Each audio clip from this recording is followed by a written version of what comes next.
Ba-da-da-da-da-da. Yes, we are live. Okay. All right. Salam alaikum. And hello. Yeah. You can choose which one you prefer. Hello, salam alaikum. It's up to you. Anyway, so yeah. Um, it just hit me that, maybe I should make a video about homesteading in Indonesia. And why would I do that? Well, because I tried it and I failed to some extent. Okay, it was an expensive experience, but I would say the experience. What's that? Is there? Okay, all right. I guess I can turn that on. Okay, that's the same. Okay, so yes, I'm sure in some other countries the experience would be way more expensive than in Indonesia because obviously this is one of the cheapest countries in the world to live. All right. So let me go over some of the failures first. Okay. We had a small business, very very tiny business, barely making enough money to survive from day to day, and that unfortunately that is a little bit better today. Obviously we are doing much better. And yeah, so the way we did it in, oh boy, 2013. What, want to say something? All right, my wife is sitting over there listening, like she has some things she want to tell me. Okay, whatever, I'm going to continue. So the way we did this was we bought a tiny piece of land. Well, tiny in some people's mind, maybe, but it was relatively small. I think, I don't know, 600 square meters, something like that. Like, not something that you can technically make sustainable for a whole family because we are quite big family, right? And we bought the land, and then a few months later, we took some tents. Yes, we took some tents and we moved to the land. Yes. And yeah, so we had snakes. We have many kind of crazy animals on our farm. We still do, and we still have to farm. All right. So we have king cobra, we have normal cobra, we have others that I don't even know the name of that are either venomous or a little bit venomous or not at all venomous. So okay. And we have rats. And we have something called a musang, which is like a kind some kind of rodent, you know, and squirrels and hawks and all the kinds, and mosquitoes and some animals nice to have and some not so nice. And I'll tell you one thing: you might not think king cobra is a nice thing to have, but actually it is. Okay, they don't bother us, and we don't bother them. And they don't go inside our houses like you might see on some videos and stuff like that. We don't, and also we don't build it in a way that is inviting them inside, obviously. So we were staying in a tent the first rainy season. It was interesting. Let's just put it that way. So we spent a couple of months in the tents, and it was very wet, in like humidity, like up to almost 99% humidity, which might seem impossible for some people that can even reach that. But yes, and we built like a tiny, tiny cabin on stilts. So we are not off the ground. And even my wife, this is like barely 2 meter by 6 meter, something like that, maybe 2 by 7 meter. That's how small it was. And we were actually staying there, me and my wife and our newborn, you know. Yes, crazy people. Yeah. And my wife was having her cooking done beneath the house. She could barely, even though she's not very tall, but, you know, she couldn't definitely stand up under there. So that was a little bit of an experience. So yeah, that was okay. And we stuck some bamboo in the ground and put some terpal is called here, what do you call that? Tarps in English, right? We put some around so you can't see directly inside, and you could go to the bathroom there in a bucket. And that worked pretty well. Now we have a composting toilet on the farm, and we have quite a lot of buildings. We have a three-story building. We have a building that we were planning to use for aquaponics, which is probably something like 120 square meter. Yeah, in one building, right? And then we have a whole bunch of different buildings. So we, even though we have a big family, pretty much we have um, okay, pretty much we have a building for each person in the family.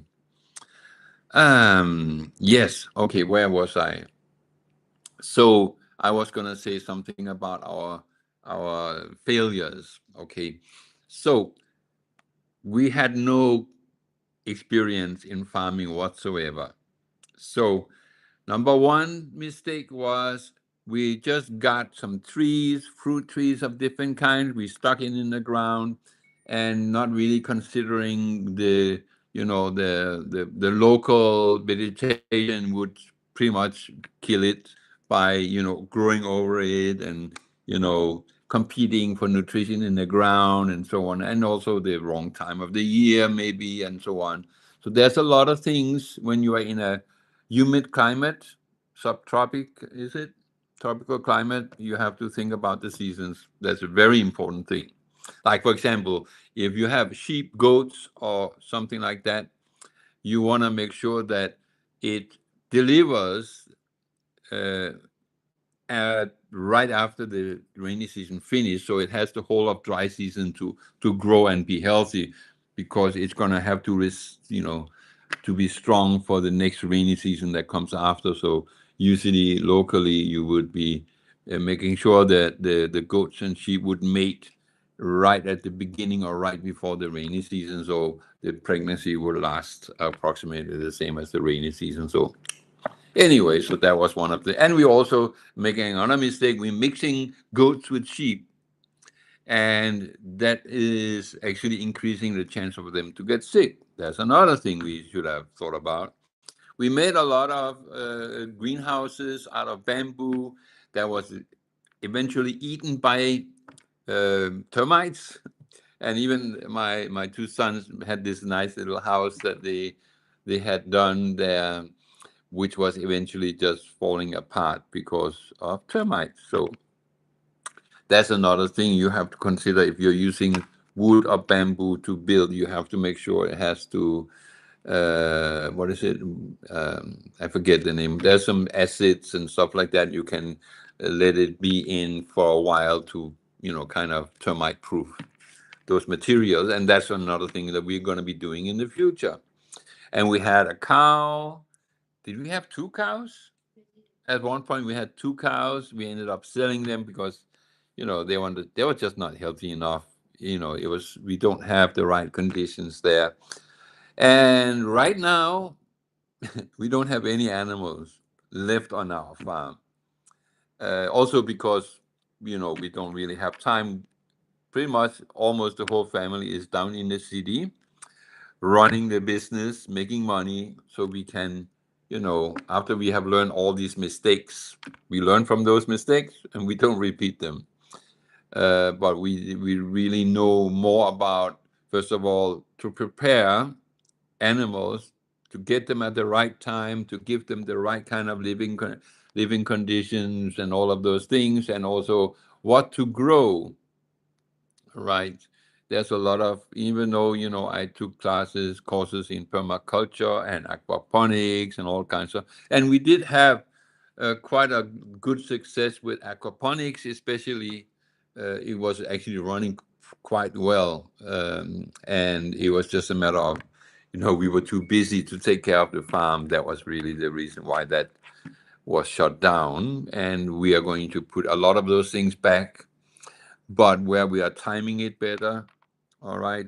One of our mistakes that you might learn something from is that we we should have put more effort into the infrastructure right? Uh, Before we put in more animals, we should have had a better infrastructure, better water supplies, and living quarters should have been perfected, rather than put too much money into too many different things. It's better to, you know, spend a little extra money and get the right building for your chickens, for example. And then, instead of getting 50 chickens in one go, you get 5, 10 chickens and, observe, and learn how to deal with that specific breed of chicken that you have and might be the wrong one, and you try another one, and so on and so on, until you find, okay, this is the right breed, this is the right way of feeding them, and so on, and do a lot of stuff. Now we have YouTube. YouTube was not that, easy to find good materials. Now today you can find all kinds of stuff. Can learn a lot from YouTube. And of course AI can help you to do your research and stuff like that. So you have tools now. If we had that back, what is that, 12 years ago, almost 13 years ago, if we had that back then, we would have probably saved a lot of money, and probably it would have been more successful. But that's how it is. It's always easy to think about, oh, we could have done this and that, and but then if we didn't know it, then so yes, that's one thing. Now, as far as living in the forest, first I will say that, even though it's like we are like almost, what is that, 1 mile approximately, which is like 1.7 kilometers or something like that, walking distance from the nearest village. So, we are not isolated, because it's not that hard to get into the village or even into the nearest city, which is like 20 kilometers. What is that, like 10, 12, 11 miles, something like that. Uh, so it's not that difficult to get in and go back to the farm and stuff like that. And you know, and we're sending, like, for example, right now we don't really have much growing there, so we end up sending up food supplies to the part of the family that's still there, taking care of the farm. And yes, so now some people, I posted in this group, you know, and suddenly there were so many questions, oh, you are a foreigner, you cannot own land in Indonesia, and yeah, somebody said, okay, you can establish some PT, which is kind of like a business structure in Indonesia, but then you spend like 10 billion rupiah, which is 10 million. And yeah, that's you can do that, but there's so many other ways. You can do partnerships if you have somebody you can trust, if you happen to be married to an Indonesian. And the thing is now, okay, let's say there is a family of foreigners, no Indonesian in that family, who want to move and excuse me, settle in Indonesia. Yes, now that might be a little bit difficult, but if you are not a whole family, like if you are single, single dad, single mom, or just single without kids, right? You can always, and I would say, why not? Right? I mean, if you are thinking of settling somewhere, why are you not starting a family? You're gonna live alone as a one person, place. I wouldn't advise that. I would certainly not advise you to do that. I think that's a terrible idea. All right. Not that you can't do it, but it's just, you need a community, and at least a family is the smallest version of a community, right? So, I would say that's because otherwise, to be sustainable is going to be a nightmare, right? So if that's an option, then do that, but don't jump into any relationship. Make sure you know somebody, because I'll tell you something. If you uh, let's say, jumping into a relationship that's not very long, for example, whether you're a man or a woman, and Your wife or husband will be the Indonesian side of things.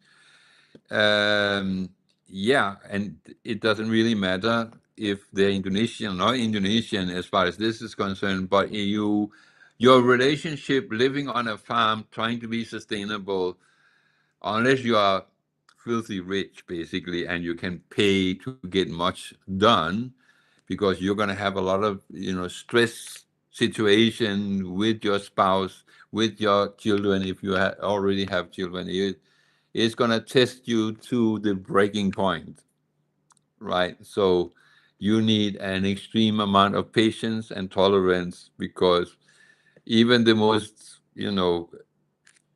friendly person, the easygoing person, the most laid back person can suddenly be a pain in the neck, right? Trust me. I've seen my share of drama. Okay, we had a lot of drama too. And it's not, nobody's fault, because that's how it is, and which is why you have to be, forgiving and overbearing and all of that stuff, because otherwise you might as well forget about even trying it, because I guarantee you nothing will test you as much as trying to make a sustainable place out in nature with your spouse. That's nothing that was, forget about anything else. That's the test of a relationship, a marriage, or whatever it is you have. That's the test. If you can survive that, you can probably survive pretty much anything. So yes, so that's one thing. So okay, so let's say you are, so of course, like I said, if you are married to an Indonesian, it's kind of like, things are gonna solve itself as far as paperwork and so on, because you will be able to get a permanent residence, that is permanent, meaning there is no limit to it. You get a 1 year, 5 year, and then you can get the unlimited, and it's not a difficult process if you're married to an Indonesian. And if you do that, then you know, I mean, if you end up having kids, you can put your kid's name on the land if you want, because they have the right to do that. Okay, it doesn't matter what country you're from, your kids will have the right to do that. They can choose.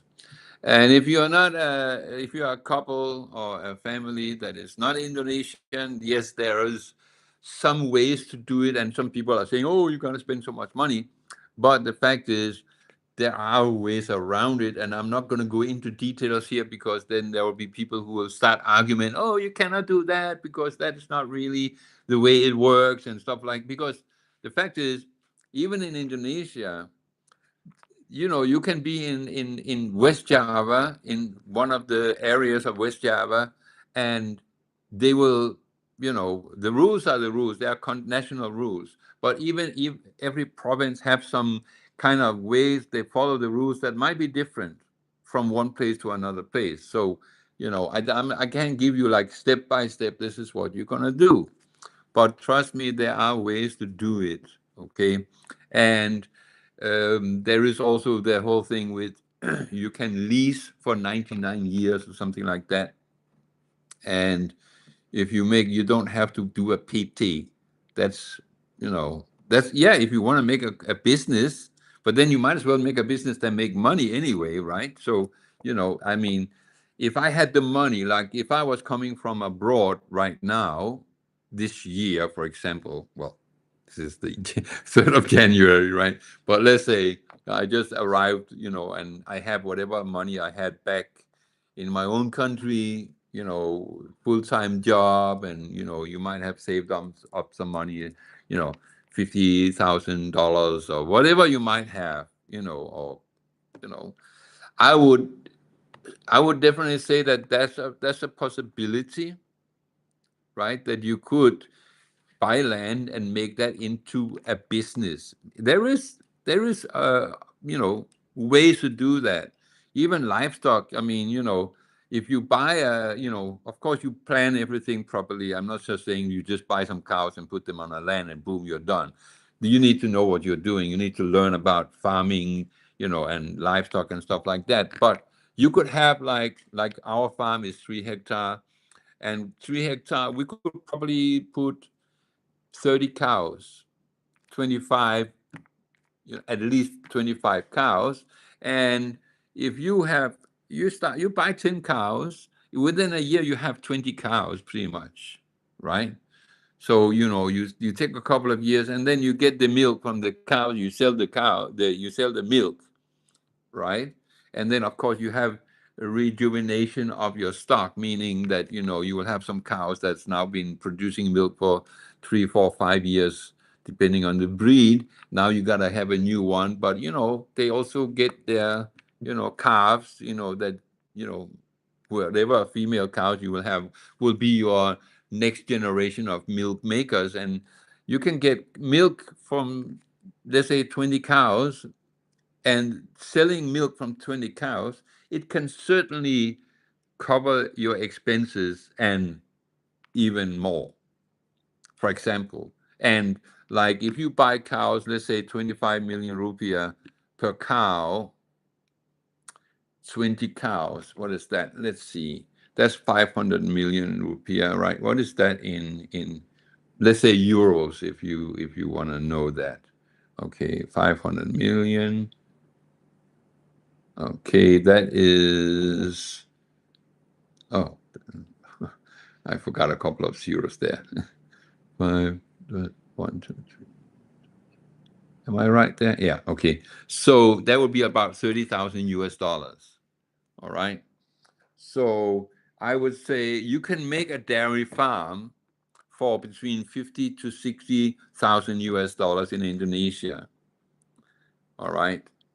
And that, if you do it right, you can definitely grow it into something more than just 20 cows. You can buy some extra land around that, and if you are incorporating, make an LLC of some kind, which is the Indonesian version of that, right? You could probably make decent amount of money, right? We don't have cows at the moment, but I prefer goats because of the land we have is like this, not like that. So it would be a little bit problematic to have too many cows, because we like to have our animals go outside once in a while, and goats are a little bit better with mountainous areas. That's mountain goats, right? So yes.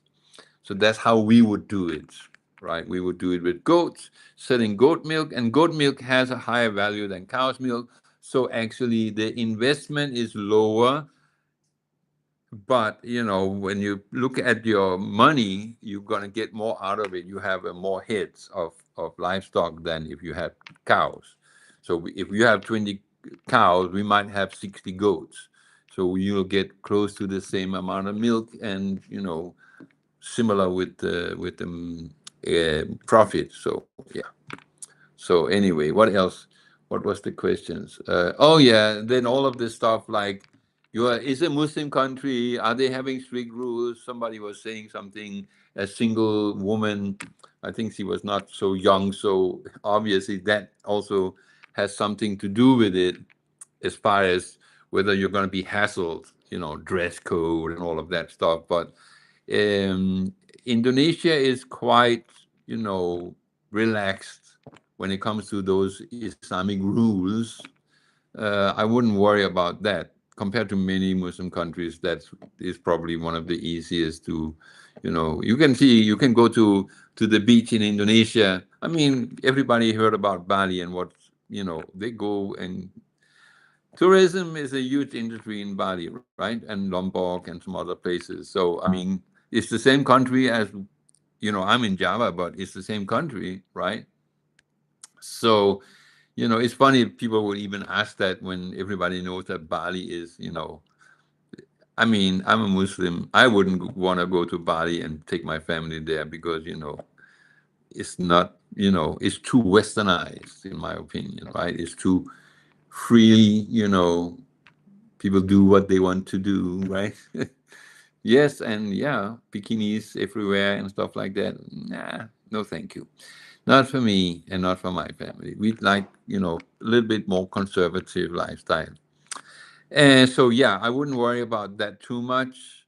As far as it's a Muslim country, can I even go and see here. I can. Okay, I'm still live. Okay, you can still see me.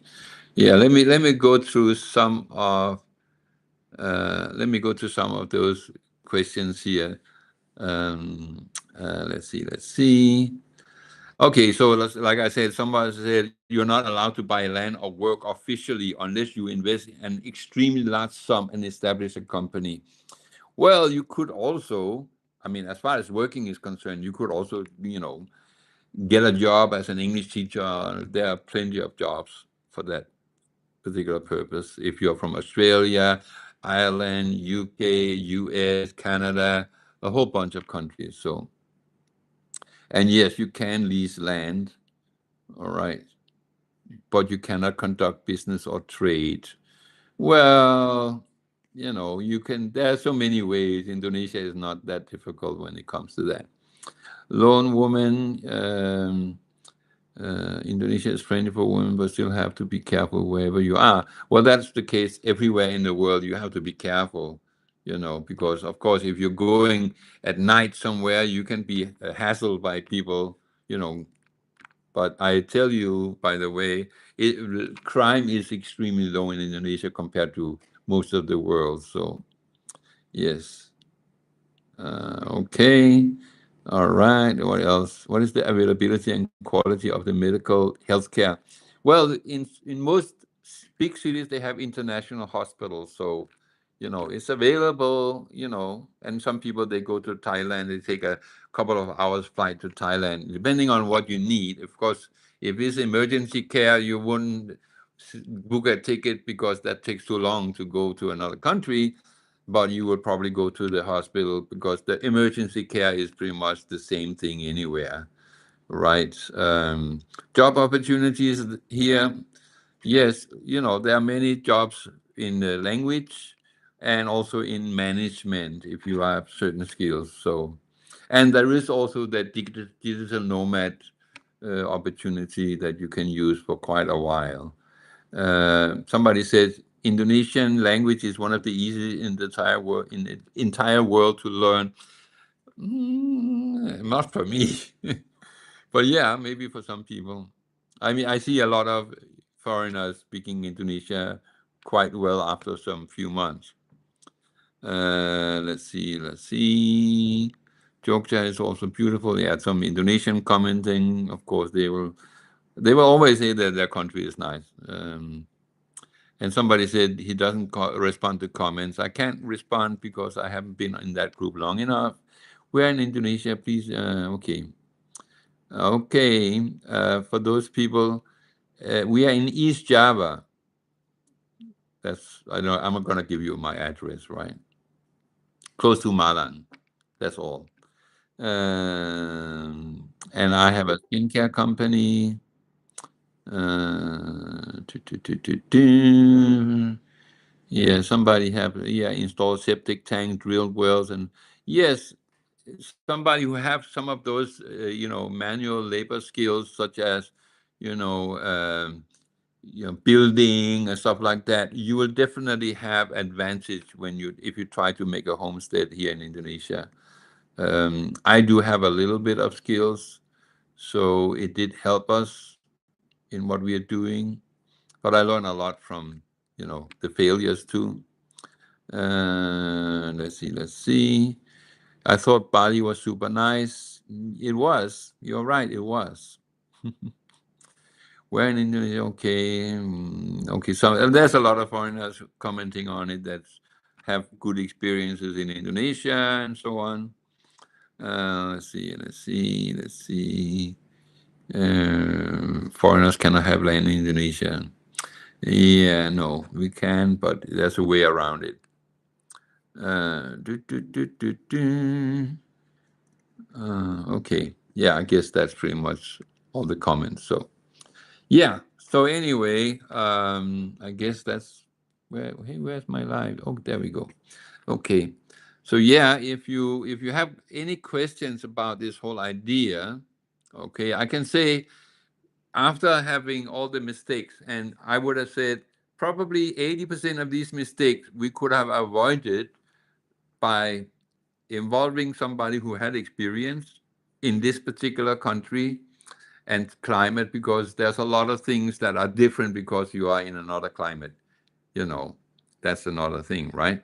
And if we had access to some of the YouTube channels that is available right now, I would have definitely avoided 80% of our mistakes and saved a lot of money. So yeah, but we're gonna try again. We're not finished, and we're gonna go, and a couple of buildings need a little cleaning up and renovation, and then we're good to go. I would say maybe this year, next year, this time probably we have chickens and goats, inshallah. So until next time, I hope you have some questions. Feel free to comment, and I will answer those maybe in the comments, or I will make a second video. Okay, see ya.